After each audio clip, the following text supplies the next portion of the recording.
মেম সাহেব দুধ। মেম সাহেব এসব কি? এসো না রামু আমার কাছে, আমরা একসাথে একটু সময় কাটাই। মেম সাহেব আমি আপনার সাথে খাটে কিভাবে? আমি বুঝলাম না। তুমিও না রামু, এক নাম্বারের বোকা, কিচ্ছু বোঝো না। না, আমার কাছে এসো।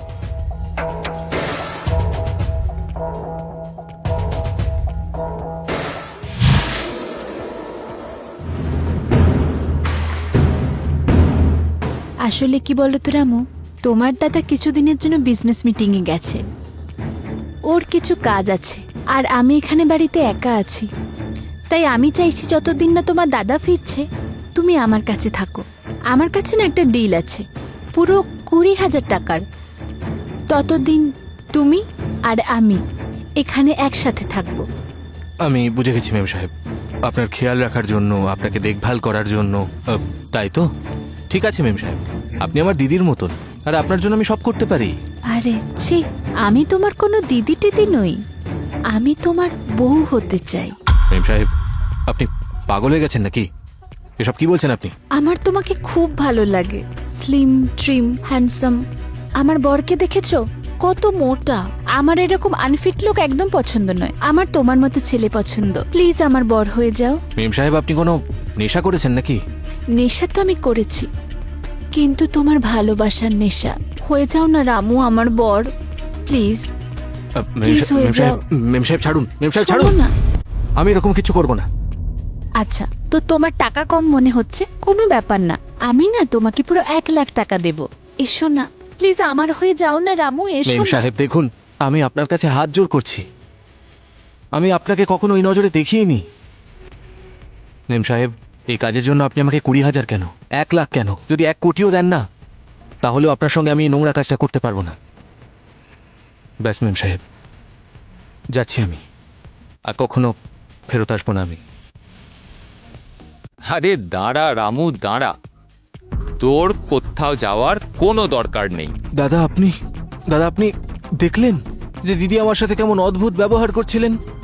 হ্যাঁ, আমি সবটা দেখেছি, আর এটা আমাদের দুজনেরই প্ল্যান ছিল। রোহন, আমরা প্রত্যেক নতুন বছরের শুরুতে কারো না কারো সাহায্য করি, যাতে বছরের শুরুতেই আমরা ভালো কাজ করতে পারি, আর আমাদের সারা বছরটা খুব ভালো কাটে। আমরা নানা রকম ভাবে মানুষকে সাহায্য করি, কখনো কম্বল বিতরণ করি, কখনো অন্য কিছু। এইবার আমাদের কি অন্যরকম করা উচিত? পূজা, আমার কাছে না এইবারের জন্য একটা প্ল্যান আছে। ওই রামু আছে না, যে আমাদের বাড়িতে দুধ দিতে আসে, ওই রামু নিজের মেয়েকে না IAS অফিসার বানাতে চায়, খুব ভালোভাবে পড়াশোনা করাতে চায়, কিন্তু টাকার অভাব থাকার জন্য ও সেটা করতে পারছে না। কিছুদিন আগেই আমি এটা শুনলাম যে কেউ নাকি ওর থেকে 4 লক্ষের ফ্রড করে দিয়েছে। এখন তোর বাড়িতে কোন রকম ভাত ডালটা হচ্ছে, এটাই হয়তো ওর জন্য অনেক। কি?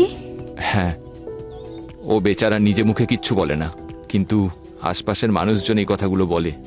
ওই বেচারা তো দুধ বিক্রি করে সারা জীবনের কষ্টের উপার্জনটাকে জুড়েছিল, পুরো 4 লক্ষ টাকা ছিল, কিন্তু কেউ ওর সাথে ফ্রড করলো আর পুরো 4 লক্ষ নিয়ে পালিয়ে গেল। এটা তো তুমি খুব ভালো ভেবেছ, আমাদের অবশ্যই ওকে সাহায্য করা উচিত। হ্যাঁ, আমিও সেটাই ভাবছিলাম, কিন্তু আমার মনে না একটু ডাউট আছে। এখন তুমি নিজেই দেখো, তুমি সারাদিন বাড়িতেই থাকো, আমি তো নিজের মতো অফিস চলে যাই, তো ও যখন দুধ দিতে আসে ওর তোমার সাথেই দেখা হয়। এখন আমি এটা বুঝতে পারছি না যে ও মানুষটা ভালো কি না, আর না তো তুমি ওকে পার্সোনালি চেনো।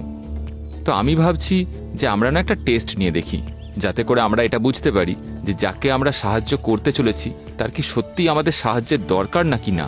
আই মিন যে আমরা একটা ভালো মানুষের সাহায্য তো করছি, কিন্তু ও সৎ নাকি নয়।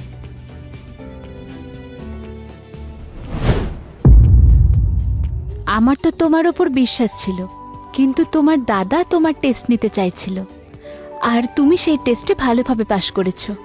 আমরা বুঝতে পেরেছি রামু, তুমি কত ভালো আর একজন সৎ মানুষ, আর আমাদের জন্য কতটা বিশ্বাসী।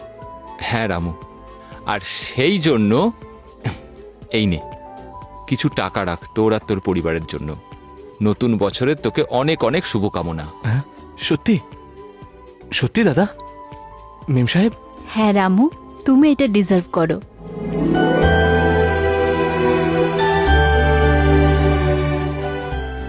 ধন্যবাদ দাদা, ধন্যবাদ দিদি।